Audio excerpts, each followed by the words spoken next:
Guys, welcome to the code behavior. Today we are watching Laravel Angular tutorial part 18. Okay. Previous video में हमने क्या किया था, ये फॉर्म हमने क्रिएट किया था और इस फॉर्म को हमने क्या किया था, वैलिडेट किया था. ओके. सो आज के इस वीडियो में हमें क्या करना है कि जब भी हम फॉर्म को सबमिट करते हैं तो जो फॉर्म का डेटा है, जैसे हम कोई यहाँ पे रिकॉर्ड हम सबमिट करते हैं, ठीक है. तो रिकॉर्ड जब हम सबमिट करते हैं तो यहाँ पे सबमिट होने के बाद जो डेटा है, यहाँ पे रिकॉर्ड आ गया सोहन लास्ट में, ठीक है. लेकिन जो फॉर्म है, फॉर्म फील्ड्स हैं वो एम्प्टी नहीं हो रहे हैं. तो इस फील्ड को हमें इस वीडियो में एम्प्टी करना है. और हमें क्या करना है, जब भी हम फॉर्म को सबमिट करें तो उस केस में हमें क्या करना है, सक्सेस मैसेज या फिर एरर मैसेज शो कराना है. Okay. So let's see the implementation. Okay. So सबसे पहले एक चीज़ हम देखते हैं, यहाँ पे हमें क्या करना है, इसे एम्प्टी करना है. ओके. सो कोड में हम यहाँ पे चेक करते हैं. ठीक है. ये हो गया component.ts. इस फाइल में हम देखते हैं, क्योंकि किसी भी कंपोनेंट से रिलेटेड जो भी फंक्शंस होते हैं, जो भी वेरिएबल्स होते हैं, वो यहीं पे होते हैं. तो ये फंक्शन था हमारा ऐड स्टूडेंट. ठीक है. जब भी हम सबमिट पे क्लिक कर रहे थे, यहाँ पे सॉरी सबमिट पे जब भी हम क्लिक कर रहे थे तो यहाँ पे क्या हो रहा था, हमें शो हो रहा था ये फॉर्म डेटा. ठीक है. अब हम इसे क्या करना है, नलीफाई करना है. तो हम क्या करते हैं, कोड में चलते हैं और ये जो है, ये मॉडल हमारा है. मॉडल मैं आपको शो कराता हूँ. मॉडल,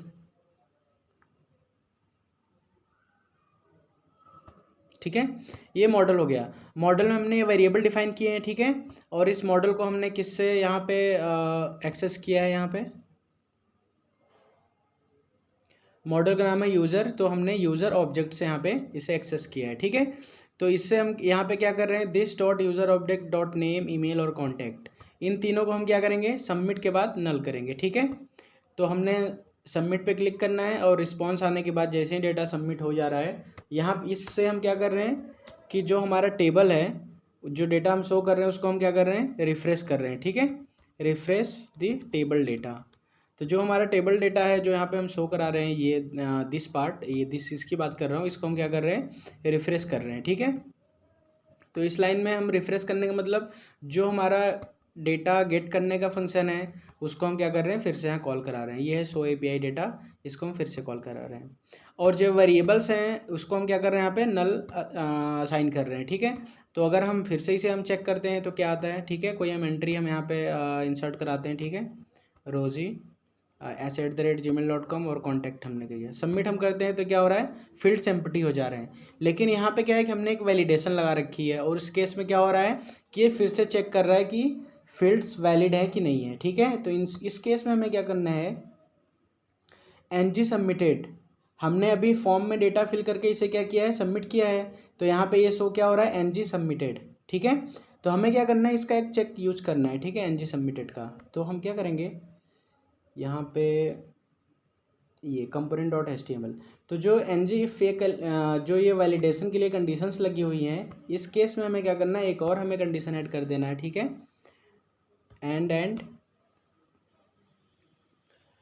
यहाँ पे लिखना है हमें कौन सी आईडी यूज करनी है, यूज़र फॉर्म, क्योंकि यहाँ पे हम क्या कर रहे हैं, फॉर्म सबमिट कर रहे हैं. ठीक है. तो यूज़र फॉर्म का हमें यूज करना है यहाँ पे सबमिटेड. ठीक है. और यहाँ पे क्या है, नॉट. ठीक है. ये वैलिडेशन हमें तभी शो करानी है जब यूज़र फॉर्म जो है सबमिट नहीं हुआ हो. ठीक है. This show the negative part of this condition. ठीक है. नॉट यहाँ पे हमने ऑपरेटर यूज किया है.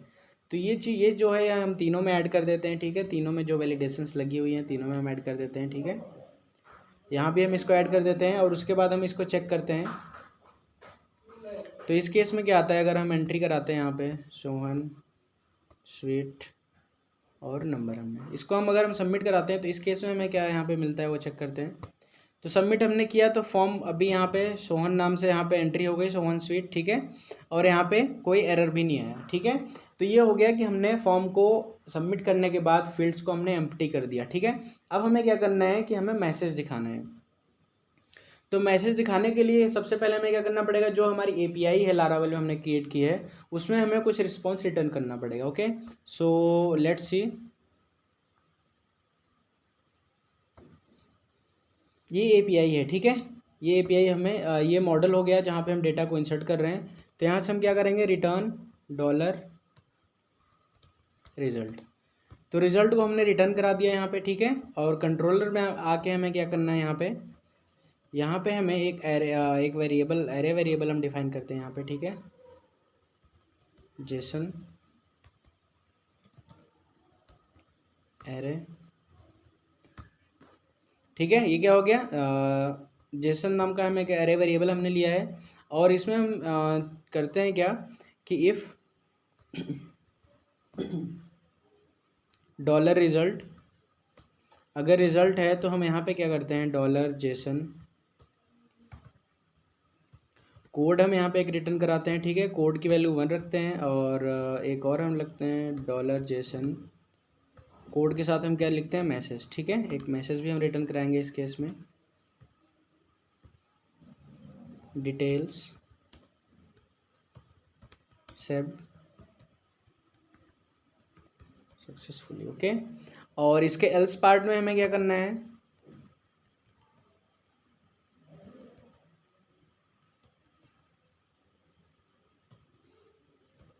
ठीक है, इसके एल्स पार्ट में हम क्या करेंगे, कोड हम 2 रिटर्न करा रहे हैं, और एरर वाइल अब सेविंग डिटेल्स, ठीक है,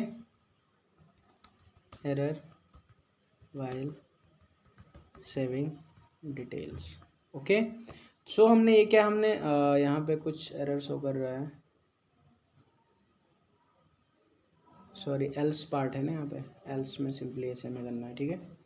तो एल्स में हमने क्या किया, कोड 2 और एरर वाइल सेविंग डिटेल्स, ठीक है, ये हमने रिटर्न करा दिया, ओके। लास्ट में हमें लिखना पड़ेगा ये लाइन, क्योंकि हमें जेसन में रिटर्न कराना है इसको, ठीक है, तो हमें यहाँ पे यूज करना पड़ेगा एल्स के बाद लास्ट में, और यहाँ पे हम क्या लिखेंगे, जेसन, ठीक है। तो जेसन हमने यहाँ से रिटर्न करा दिया है। अब हम क्या करेंगे, जो हमारे लारंग है यहाँ पे, सॉरी जो एंगुलर है, इसमें हमें क्या करना पड़ेगा, इसे फिर से हमें इसे इनिशियलाइज करना पड़ेगा, ठीक है, एनजी सर, ठीक है, फिर से हमने इनिशियलाइज कर लिया है, क्योंकि हमने जो हमारा पोस्ट एपीआई है उसमें हमने चेंजेस किए हैं कुछ। सो अब हमें क्या करना पड़ेगा, जो उधर से मैसेज आ रहा है उसको हम क्या करेंगे, कंपोनेंट डॉट टीएस में यहाँ पे मैसेज आ रहा है, ठीक है, यहाँ पे हमें क्या करना पड़ेगा, हैंडल करना पड़ेगा, ठीक है। अब यहाँ पे जो आर ई एस है, इसको हमें एक टाइप डिफाइन करना पड़ेगा, ठीक है, आर ई एस को हम रिस्पॉन्स लिख लेते हैं इसको हम, ठीक है, रिस्पॉन्स, और इसको एक टाइप दे देते हैं एनी, ठीक है, क्योंकि अगर हम टाइप यहाँ पे प्रोवाइड नहीं करते हैं तो हमें क्या देगा, एरर, क्योंकि ये रिस्ट्रिक्ट टाइप है, ठीक है, हम टाइप स्क्रिप्ट यूज कर रहे हैं यहाँ पे, okay. So let's see if response, अगर हम इसे कंसोल कराते हैं तो हमें क्या यहाँ पे मिलता है, हम वो चेक कर लेते हैं, ठीक है, कंसोल कराते हैं किसको, रिस्पॉन्स को, तो हमें यहाँ पे क्या रिस्पॉन्स मिलता है वो चेक करते हैं हम,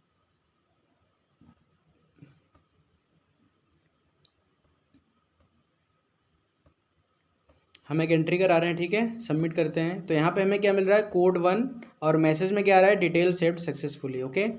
सो इसी को हमें यूज करना है यहाँ पे, ठीक है, इफ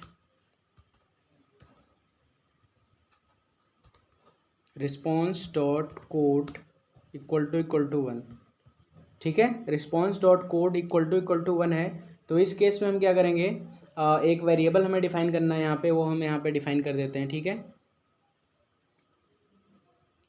तो यहाँ पे हम इसको डिफाइन करते हैं, यहाँ पे एक वेरिएबल हम डिफाइन कर देते हैं टारगेट, ठीक है, इसको हम डिफाइन कर देते हैं स्ट्रिंग, और इसकी वैल्यू इसलिए हम क्या रखते हैं, नल, ठीक है, तो यहाँ पे हो जाएगा दिस डॉट टारगेट, और इसकी वैल्यू हमें रखनी है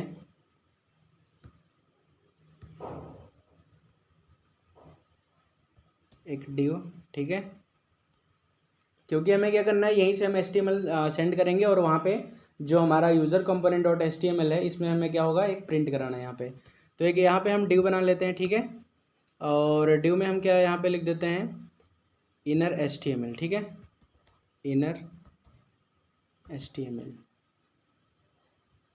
इक्वल टू टारगेट, ठीक है। तो यहाँ पे हम क्या करेंगे, टारगेट हम यहाँ पे प्रिंट कराएंगे, ठीक है। जो भी आएगा यहाँ पे वैल्यू वो यहाँ पे प्रिंट हो जाएगा, जो भी HTML वहाँ से आएगा। तो डिव में हम क्या कर देते हैं, ठीक है, क्लास हम प्रोवाइड करते हैं बूटस्ट्रैप क्लास अलर्ट सक्सेस, ठीक है। और यहाँ पे सक्सेस करने के बाद हमें क्या करना है, बंद कर दिया हमने इसको, ठीक है।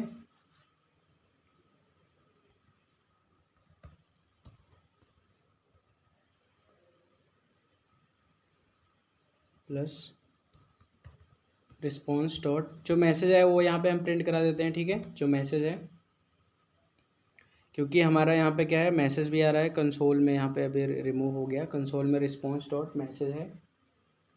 उसके बाद हम क्या करते हैं, प्लस करके डिव को हम क्या कर देते हैं, क्लोज कर देते हैं, ठीक है।